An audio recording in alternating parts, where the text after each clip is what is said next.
All right. Good evening, everybody. Don't know how many of y'all may come on. I know it's a kind of just getting some things started. Yesterday we had a discussion for quite a bit of time. It was really kind of more of a kickoff live stream to go into various topics. This is probably going to be something that will kind of keep a lot shorter than the other ones. I have some things to attend to this evening, but if anybody wants to come on, the link, let me go ahead and put it in the chat.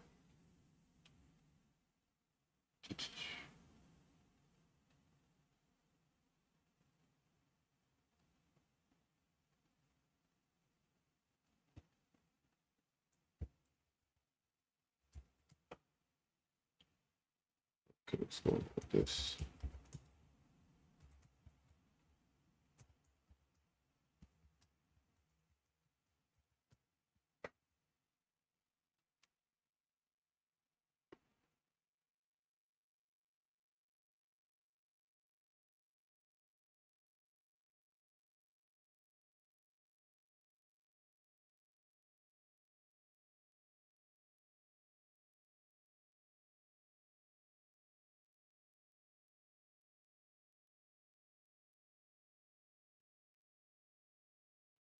Now, initially, the title for this was going to be "Why Are We So Divided as a People?" Is you see what you're seeing there? I was going to say, "Why are Black people so divided in the West?" And there is a difference between like being a Westernized Black person, so-called Black person, being in the West is different than being in predominant majority Black countries. Because there's the dynamic of being around other races of people, and then also there's like the historical um, discrimination, racism, white supremacy that is more upfront, and there's a legacy to that. Okay, that still exists in the West. So a lot of times, what people don't understand is that when you're a group of people that is not in control of your own resources, you don't control your own media, you don't control your any political agendas that you may have. A lot of times they're co-opted or they're influenced by those that are in a more dominant position. And so this leads to a lot of the division that you see among Black people in the West.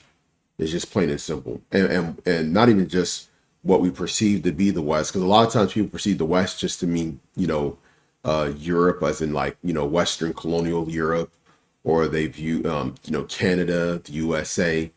But you have to also add places like South Africa as well, okay? Because many of the behaviors of the Black South Africans, as far as their ideology and the way that they view their place in society, is very similar to how people that have started taking a liking to what's known as the FBA, or the FBA movement, which is a movement. It's not even a lineage, because we can prove it with some of the people that are said to be in or not in FBA, meaning the standard by which one is judged to be in FBA is not based off of someone's actual parents. It's actually not, because there's no consistent focus. So even that in of itself is brought out about due to exposure to, racism and white supremacy in the system.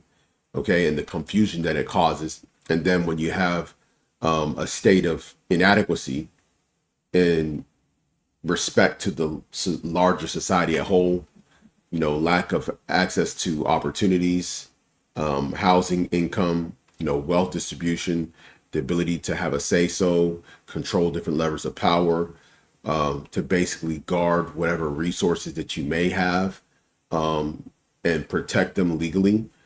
This is going to lead to this spiraling of these type of behaviors that you see amongst like the doula people, that are the xenophobes of South Africa, and then the rise of what is known as the FBA movement.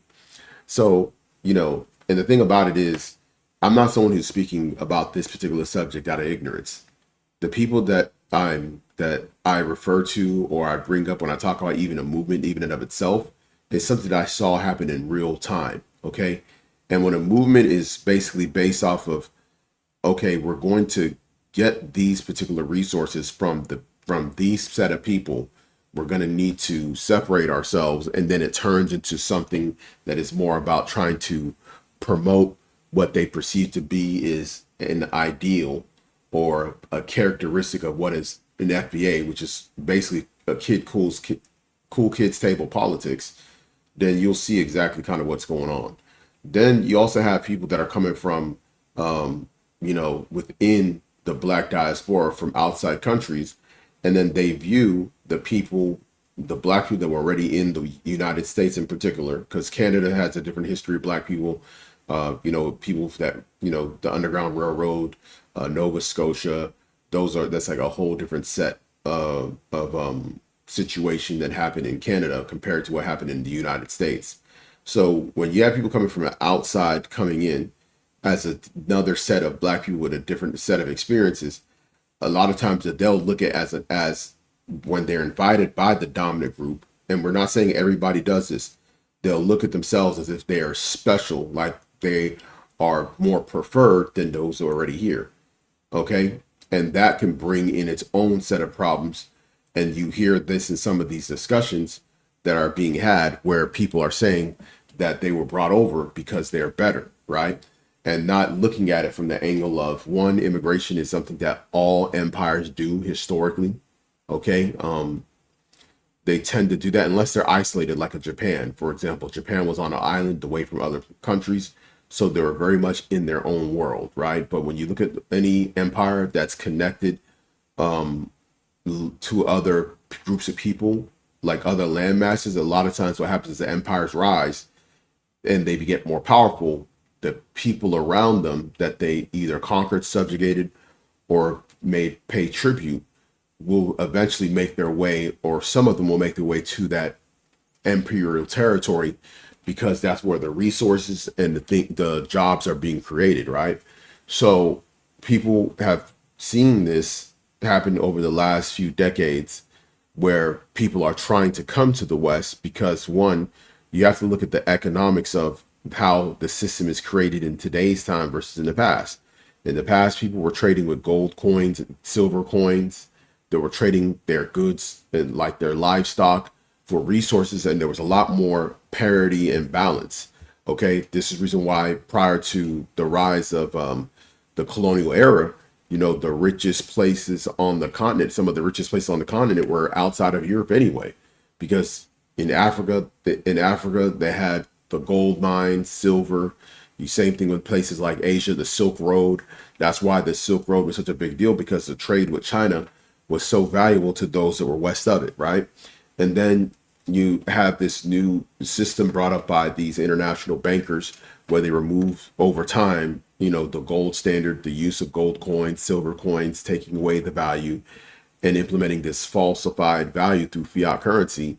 And now you're in a place where you're playing with monopoly money, essentially, that's backed up by, a promissory note of like, hey, we will pay based off of this note, So what a lot of people don't understand is that I think that's the main driving force that has made people come from other countries in large numbers, because they want access to that better currency, because that better currency is going to give their family a better life quicker when they send it overseas. That's why if you have to look up the statistics on remittances. Okay, so I'm giving you the division from those two angles, right? The foreign born or the recently arrived, quote unquote, black people, and those that have been here going back to you could say, Civil War era, right? And then you have the division amongst the men and the women. Okay, so the men and the women amongst black people are very much divided. And that divided also has a lot to do with the same type of things.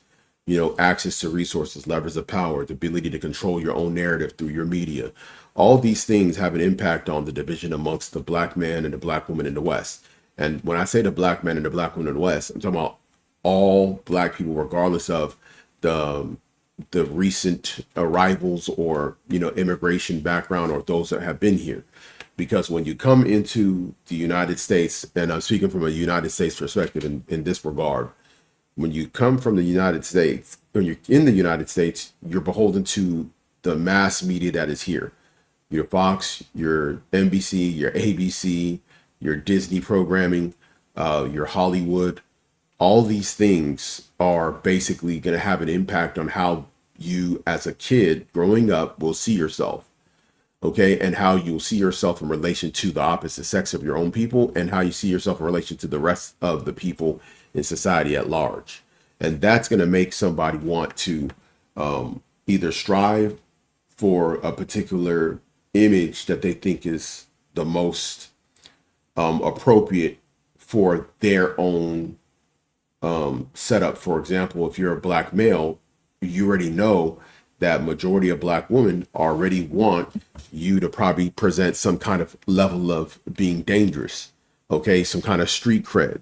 You got to be presenting yourself as somebody that is willing to get violent at moment's notice or have the capacity of violence, okay? And these are the things that socialize in the minds, and this is reinforced even by other black people, okay? Because this is the reason why one of the worst things in the West that you could be called is a lame or a square. The being called a lame or a square only applies to black men in the West, in America. Okay, it doesn't apply to, white men, Hispanic men, or Asian men. Okay, so meaning that you are expected to, if you're going to be viewed as an authentic black man in America, you need to not be a lame or a square. Another thing is you got to be able to get woman. So if you don't get woman, then you're somehow lame, right? If you're somebody who likes certain things, you might be considered weird, lame, whack, or whatever, right? Or corny. Remember the situation with Michael B. Jordan, who grew up in Newark, New Jersey. Michael B. Jordan today is a famous actor, right? Worth, tens of millions of dollars. But what was the thing that happened when he was on that, red carpet and he ran into a girl from his high school? Remember that, they exposed how on, a radio show, she had called him the corny kid because he was involved in the acting classes, right? It's funny how you have the likes of a Tariq Nasheed or any of these other, FBA cult members who will get on about how there needs to be more representation, or there should be less representation of foreign blacks in different acting pursuits when it regards to being chosen to act in a position in film. But if you look at this, the culture of black people in America, it's against the thespian style. Remember that one of the things that people made fun of Tupac with, as the internet came or people started seeing these videos, because remember when Tupac died in 96, many people didn't have access to the internet, and the internet didn't have everything on it at the time, if you get what I'm saying. So as people started using the high-speed internet and started being able to upload videos and circulate videos on forums and different platforms, people started seeing these videos of Tupac, doing acting and different levels of dancing. Basically, he was doing stuff in the arts because he went to an art school in Baltimore, which is where he met Jada Pinkett. And people made fun of that, like, oh, look at him. He's this weird artsy kid, right? So that is something that people didn't know about Tupac prior to his death. And how would he been perceived if it was in the age of social media, had that information came out like in 94, 95, and it was known that he was into those type of things, and they had these videos circulating of him participating in these things. So you have to understand that image is everything, and how you're presented and you're viewed is going to be how it's going to differentiate how you're treated from one to another so-called black male. Okay, because black women don't have these same constraints. They have a lot of freedom. In fact, black women have way more freedom of expression, okay, than any other group of, people, really. Because if you look at any other group of people, there's a standard of what people consider to be like if you're a white guy, there's like certain things that is expected of you. Asian, Hispanic, black male, But for a black woman, she can be anything from, if she wants to be ratchet, she's still a princess, a queen, a goddess. If she wants to be a single mother with multiple kids, she's still a princess, a queen, a goddess. You really can't judge her. If she wants to be a lesbian, she's a goddess, a queen, a woman, a princess. She's all that.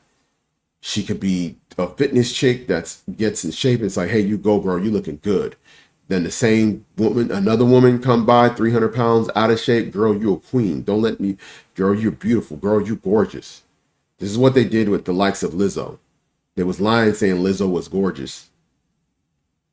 And this is what people, even outside of the white society, you had white women that were basically saying that Lizzo was gorgeous, because they understood exactly what that black women are in a certain way, being able to represent themselves in any fashion that they choose to be represented and still be viewed as some kind of great expression because simply you're a black woman. This is the reason why even when it comes to the whole talk of intersectionality is pinned. The epicenter of intersectionality is black woman. She is the one by which every other quote unquote other group, as they would say, is basically pegged to. Okay, that's why I said it before. The black woman in America is viewed as a mother goddess of the LGBT community. Okay, of the immigrant community, of any like illegal immigrants. So if you have illegal immigrants, the first person that's going to speak up and fight for their rights is going to be them. If it's somebody that is, a victim of racism, so to speak, regardless of what their race is, they're expected to speak on their behalf, right? So there's this like dynamic that happens in the West. And then sometimes these dynamics affect black men in their relationship with the woman. Because now if you come into a relationship with a black woman, she's already moving as a social justice warrior 99 times out of 100. She's moving as a Marxist, a feminist, 99 times out of 100. And if she's not, she has them underlying most of the time, unless she hasn't been corrupted by that, by being born and raised in another land. Usually that's really what it is. Because any black woman that's born and raised in the United States is a feminist. Most men that grew up in the United States are programmed feminists. They have to actually deprogram themselves later. And many times they deprogram themselves later when they actually realize that women aren't sugar, spice, and everything nice. And that's when men have to come to realization that what they were told about women isn't true. And then they have to go through this deprogramming to understand that you can't view women as equals. Okay? And even then, I've even heard people within these spaces, whether it's the red pill spaces, where I've heard them still stand and support things that are actually inherently feminist, and they still don't think it is, because they're so deep into the psychosis of being brainwashed into being a feminist from the time they were a kid. There are certain things that they still can't let go within their programming. Okay, so they're never even fully all the way debugged. Okay, the antivirus software hasn't cleaned everything yet and rebooted the system. Okay, and this all leads to division, because in order for you to not be divided and be on the same page, you have to have the same ideals, you have to have the same philosophy, the same belief system. And even within black people, there's black men, especially thinking black men. I mean, those that are not like, pookied out, those that aren't, conservatives, those that aren't like, libtards, those people that are on the extreme fringes. I'm talking about thinking independent thinker from the perspective of you able to assess a situation for really what it is and not basically make it what it's not. So a lot of times when you have those type of men, okay, and some of these men can be found within different ranks and sets of things, because a lot of times, and this is what I've seen with certain men, you have men that will complain about how women are, but the truth is they just want to be a player.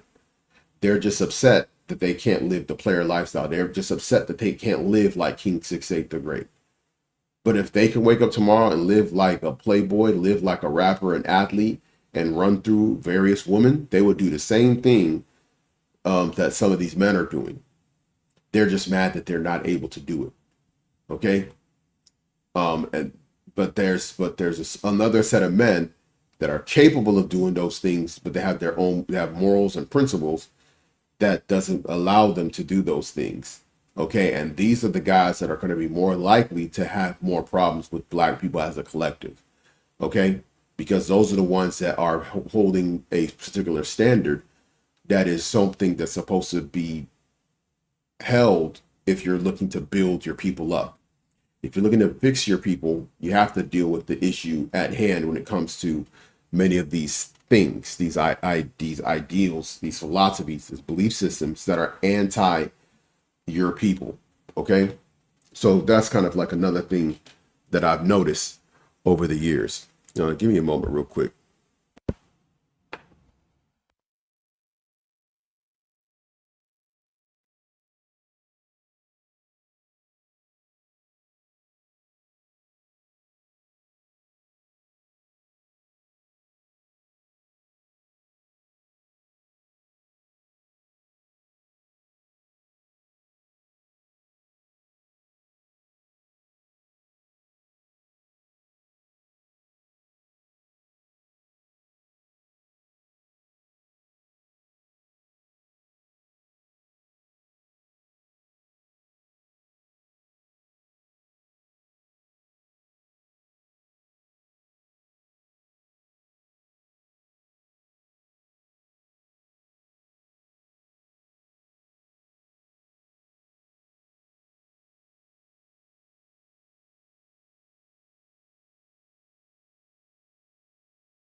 Okay. Continuing on. So yeah. So that's what it is with some of the men, because the conversations I have with the men, with different men, and seeing how they view things, is very different than what they. Because it's like this: if you're gonna fix, if you believe that the black community is fixable, which I don't believe it is in the West, it's just not. Globally, there's not really much that can be done. I think we talked yesterday. Is that you're gonna need a level of a miraculous situation. Basically, you're going to need a world-changing event that would have to lead to a global catastrophe, and then out of that would come a rise of a better people with better ideals. Because what it is that we're seeing right now as a people, we're seeing the effects of immorality among our people. And go on as that because there's a subset of our people that want some aspects of that immorality to be around for them to enjoy, or even for them to give them a cover of their own wickedness. Because a lot of times you have people that will promote evil or allow evil to be promoted, so that way that their evil doesn't look that bad, if that makes sense. So you have that component, even amongst this leadership, even amongst the likes of some of the people we talk about. I mean, Tariq Nasheed promotes pimping, right? He's had whole podcasts where he's actually got, there was one, in fact, there's actually a couple of people that actually have downloaded and saved this stuff on Twitter and on YouTube, where he was talking to a guy and telling him how to properly pimp the woman that he had. And telling him he was doing it wrong. You got to do it like this. Okay? You have people, and then you have the people that uphold that lifestyle, that street culture. They uphold the gangbanging culture, calling them your warrior class that's going to war against its own people. What a great warrior class that is. But when you have people that are promoting these things and trying to make it seem as cool, trying to have it be passed off as something that's acceptable, then you're going to have these problems that you have today. Okay. And, if you look at even with the way women are viewing men, especially black men, because at the end of the day, as much as they try and promote this divestiture stuff, that they got access to other men, the only thing that other men would do with black women 99 times out of 100 is just lay with them, carnally, have sex with them. Most of them want nothing to do with an actual relationship with black women. And I know this because I've been in and around real white boys. I grew up in diverse parts of the country, went to diverse schools, working places. I know I've seen it over my decades, 4 decades on the planet, what I know to be true about the dynamic with black women and other men. Okay. And it's not something that is meant for long-term sustainability. So black women only have one choice, and when it comes to really getting a man, and I'm talking about 99% of them, if they want to have something, they're gonna, because even when you look at these marriage rates, where you look at these small percentage of black women that are married to non-black men, I know black women that are married to non-black men, and I'm telling you, in fact, it was funny. Yesterday, my mom had a conversation. Me and her had a conversation, and she brought up about somebody that I knew growing up. She was friends with my parents were friends with her parents growing up, and this girl's a doctor, and she's married to like some bum white boy that smokes all day, like a surfer dude. Doesn't even really make money. Like, this is the woman as a whole doctor, fam.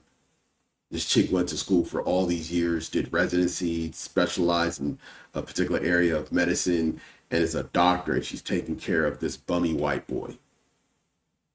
Like, so even when you look at those marriage rates of black women married to non-black men, I would love to see them tax returns and see who's pulling in more money than the other. Okay, because I know I've seen these relationships. I even know another one, same type of situation. She's went to law school, went to like a top 10 law school, went to went to a pretty good undergrad school, went to a top 10 law school, married some like Ukrainian refugee, and this some Ukrainian immigrant. But this is like before the Ukrainian crisis. So this is like, dude, this had to be like 14 years ago. This guy could barely speak English. I don't know where he really worked at, but he definitely was a no professional. And she married this guy, so she's over here making like all this money as a lawyer, and this guy's making probably like 1/4 to 1/5 of what she makes.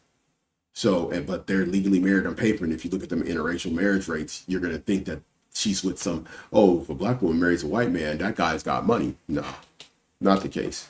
Okay, not most times he doesn't have the money. She's the breadwinner almost majority of the time. Okay. And you've seen this even with the likes of Crystal Carrison. She was in that type of situation herself. Okay, there was, I think, another there was another divestor podcaster that had a similar relationship where she was like that. Look at Sherry Shepherd, I think that was her name. She's a talk show host, married to a white dude. She was the one making most of the money. Okay, I mean, you could go down the list. Serena Williams, Venus Williams, they're richer than the men that they're married to, right? So when you look at the statistics, look at the dynamics you see, okay? Look at the relationship that Halle Berry had. Look at the kind of black men that Halle Berry dated in the past. They were all, richer or more prominent than she was. You could say Eric Benet and her might have been on the same level, when he was in his heyday when they got married. But when she started dating the white guys, she was richer than they were. In fact, her career was already pretty high. Catwoman, she was getting all these other movies where she was getting paid some decent money. Of course, she was doing a lot of modeling, so she had a lot of money with the modeling contract. So she was making her little, probably 5 to 10 million a year for like a good, probably decade, right? But she was still going lower economically to get these guys. Why couldn't she go higher? So these are things that you have to factor in. You even see the situation with this Nick Alandria situation. Alandria was making way more money because she was way more marketable, and she had a lot of ads that she was doing, a lot of things that she was promoting on her social media because she had a big following. She had a rabid fan base of black women that looked at her as some kind of ideal to look up to and uphold. And then you had Nick, who was just on the side, who really had no pull outside of what he was getting. He was basically living off the motion that Alandria created by being with him. And he just ended the relationship because he probably milked it for all it was worth. So you see these dynamics that are not really there the way that people would think. And then when you look at the likes of when we, like you said, going back to the whole situation with the man and the woman, I think we're talking about the Michael B. Jordan situation. He was viewed as a corny kid. Okay, and let me tell you something. The last thing a white girl is thinking of, if Michael B. Jordan went to a middle class, predominantly white high school where he was acting, he was in those little thespian artsy type classes, he would actually be viewed as still cool. Okay, because it being involved in that is not uncool. If you know anything, if you grew up around, like, I grew up in the 90s, right? I grew up around like white middle class folks, and some of them wanted to be actors. In fact, I'm trying to think. There's actually somebody that went to my high school. I don't think they graduated the same year as me, but it was a female, and she actually ended up becoming an actor. I just can't recall. Sometimes Wikipedia can show you, like, if you look up your high school. If you look up your high school, sometimes you can look up.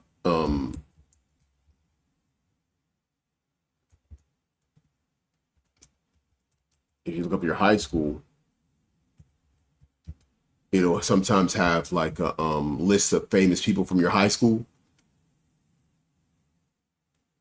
And those people that were that wanted to be actors, a lot of them actually went out of their way to like go into these thespian type classes. Sometimes they would actually transfer. Okay, they would actually transfer to like these performing arts high school. Like in Houston, we had a school called HSPVA, Houston High School. HSPVA, Houston High School for Performance and Visual Arts. Beyonce went there after going to, she went to ELSIC for 1 year. And I used to see her growing up all the time. And she ended up transferring to that school. And I knew another girl I grew up with that went to that school as well. And usually a lot of times females would do that stuff. But like for the boys, sometimes they'll be like, man, that's like uncool. If you're a black boy to do that, you want to just stick with sports, right? So a lot of times people don't understand that a lot of what happens with us is influenced by how we view ourselves in relation to others. And a lot of times we pigeonhole ourselves based off of how we're going to be perceived. So if you have a particular talent or an interest in a particular area, you might not go that route because of how it's going to affect you. And peer pressure is a mother, especially when especially when you're in your adolescence, your teenager, you're wanting to get a girlfriend, you have a strong desire for the opposite sex. And now you have to figure out how do you attract the opposite sex. And then you realize there's certain hairstyles, there's certain clothes, there's a certain way you got to speak, there's certain shows you got to watch, certain movies, there's certain things that you got to be plugged into that if you're not, you might not have the best opportunity to secure a woman. Okay? And this leads to some of the problems because black women want certain characteristics that are found in undisciplined men, while wanting the man to be disciplined enough to create an income space to take care of her. And they just don't mix. A guy that's a rebel without a cause cannot also be a stand-up guy at home, right? Because that's what it is. It's a rebel without a cause. You're looking for the bad boy, the outlaw. And that's what you're attracted to when you're dealing with black men. But when you're dealing with other races of men, they don't need to be that. They can wear their John Deere hat, their cargo shorts, okay, their sandals, and you're still going to be interested in because it's a white guy, and that's in and of itself is status enough. Even if he doesn't make that much money, he's a bottom shelf Brad. Okay, and a lot of men are pulling away, or they're calling it out, and the women don't like the men are calling out. And then on top of that, they don't like the fact that the men have other options outside of them. And this increases the gender divide. You've had people that said that there is no gender war. That one of the biggest things how I know that somebody's like a big time capper within the black community space and social media is when they say that there is no gender war. Like that is just a huge lie. Because the thing about it, as long as majority of black people are not married, building families and staying together, you are at a gender war. Okay, you're divided. You're divided people. It just is what it is. And it's not going to get any better because there's a lot of things that socially are we're not calibrated to being like certain other groups. And I talked about it yesterday. Other groups, certain immigrants like Asians and Latinos, they're more calibrated for togetherness and for some sake of survival. Okay. So a lot of the standards that their women have for their men are not the same. They're not requiring their men to be 6 feet tall, have six-pack abs, be tatted up. Like there's a lot of things that black women find attractive that they want to find in the men that they want to deal with that these other groups, especially like the Latino group, doesn't have that same standard for. Okay, they're more based off of like somebody who's has that's about helping with survival, being present, bringing in the masculine perspective inside the family dynamic. Okay, and they're cool with contributing. The women are okay with contributing towards that pot for the greater good. Black people, because we're very individualistic in the West, that leads to natural division because individualism is naturally divisive because it puts the individual before the group. If you're a collectivist, meaning you practice collectivism, collectivism makes the person find themselves to be complementary to the collective or to the group. So if you look at black people, you can go outside and you can meet. I'm gonna give you an example. One of the grocery stores that I frequent, right? The black people there are like all kinds, right? Literally. You'll see one, she got literally piercings all over her face and tattoos. So she's like a whole alternative, who knows what that is, right? More than likely, she's also probably a lesbian and or, pansexual, bisexual, because usually they're going to have all that crazy stuff. Then you'll see another one that is, is more what you call clean cut, not tatted, probably this might be his second job, or he might be living at home with his parents and his parents won't allow him to get blasted and tatted up. And then he just, after work, he goes home and he does his homework and he goes to school, right?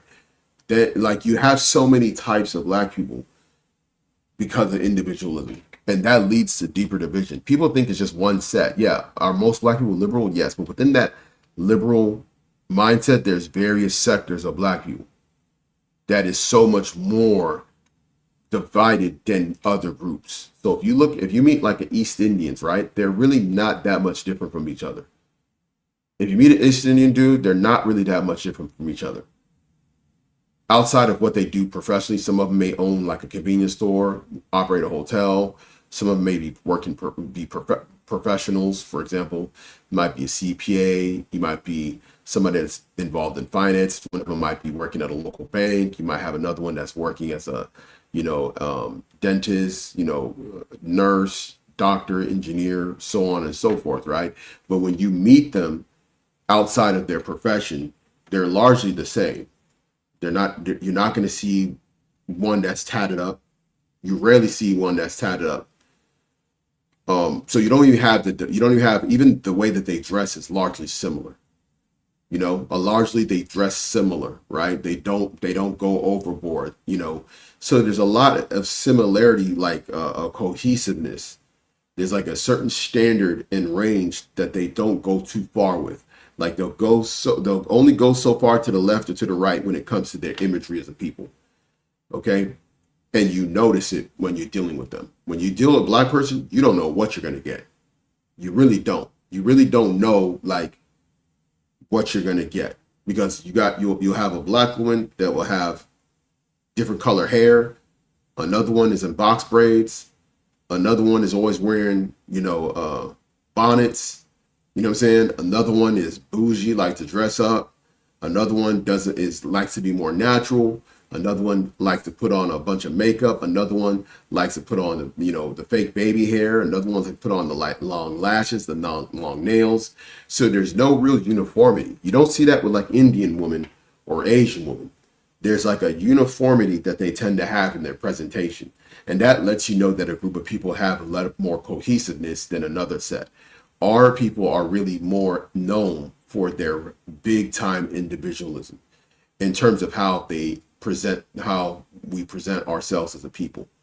It's not really a pocket rate. It's so extreme, right? It's so extreme, and you notice it when you really pay attention and you compare and contrast with other groups. You're like, yeah, this is definitely noticeable that there's this wide range we have. Now, our music Generationally, the music that people listen to tends to be the same. So if you're a millennial, older millennial, you're probably still listening to some old school. You might be listening to certain artists that are like millennial level artists as well, or age rise. But you're probably not going to be deep into maybe trap music or drill music, right? Because you're older, so your musical palette is different. You might be into old school R&B, but Gen Z is going to have like their base of people within their age group that they listen to. So musically, yes, there's a lot of similarities about what generally Black people will listen to. But when it comes to how they express themselves and even some of their views on family, it gets crazy. Like you have one set of, you have majority of Black women that believe that raising raising a children with no father present is okay. That's the majority of Black women. If you really survey Black women, they feel nothing wrong with it. In fact, many times they'll even say it's actually better, because they'll actually start to say that the father might be a predator. He might want to sleep with the children. They'll say crazy stuff. So they'll even catastrophize and put evil upon Black men's names as far as why it's okay for them not to be around to raise their children. Then you have this subset of Black women that believes that they can have children with whoever and then go find a stepdaddy. Like that's an actual strategy for a lot of Black women, is to get their babies by the man that they want, although those guys are not responsible. That they're so attracted to these guys, they want to have their babies, and then they're going to put the responsibility on the Black man that is more responsible. And so you actually have a subset of Black women that actually believe that's okay. Don't believe me? Watch Kendra G. Kendra G interviews multiple women with, she took on the same stuff that Kevin Samuels was doing, and co-opted it, even though she was a big critic of his, oddly enough, right? And so you'll see these women that are basically saying there's nothing wrong with that, with what they're doing, having kids by multiple men and then looking for another man to take care of them. So you have a subset within the Black community that's actually says that's okay. Remember, Dr. Umar says that it was going to be Black men that were going to have to go in and play stepdaddy to these kids that have no fathers. Meanwhile, this guy has 2 children, 2 daughters with 2 different women that he doesn't have a good relationship with. So you got some men that are even upholding some of these ideals. And then there's a small minority of Black women that believe that a child should be raised with the mother and the father. Then there's even a smaller set that believe that the father is the most important parent that has impact on the development of the child. And it's a very small percentage of Black women that think like that. Okay. There's a lady, she's older. She's been married for like 50, 60 years or whatever. She goes on Pearl's, what's it called? She's like a teacher. I forgot her name. She's like a retired teacher, if I'm not mistaken. But she basically talks about the importance of having a man, around. But these women are like in a small minority. So what that does is that what happens with Black men is it puts Black men in a position where it's like, dang, you really feel like not only you're not needed, you're not viewed as valuable. And wherever you're not feel needed or viewed as valuable, you're not going to be. Because men want to be valued and they want to be able to be useful wherever they're at. So this is pretty much the big epicenter of the major division. There is a moral aspect of it too, okay? When it comes to the, from a biblical perspective, morally, there's a moral aspect of what's going on too, okay? And I think that's one thing that Black people try and avoid is the discussion of the Most High, of a higher power that's above you. And that's the reason why when it comes to that talk, we're very much divided when it comes to what is known as the religious talk. Okay, you literally have women that are openly practicing witchcraft.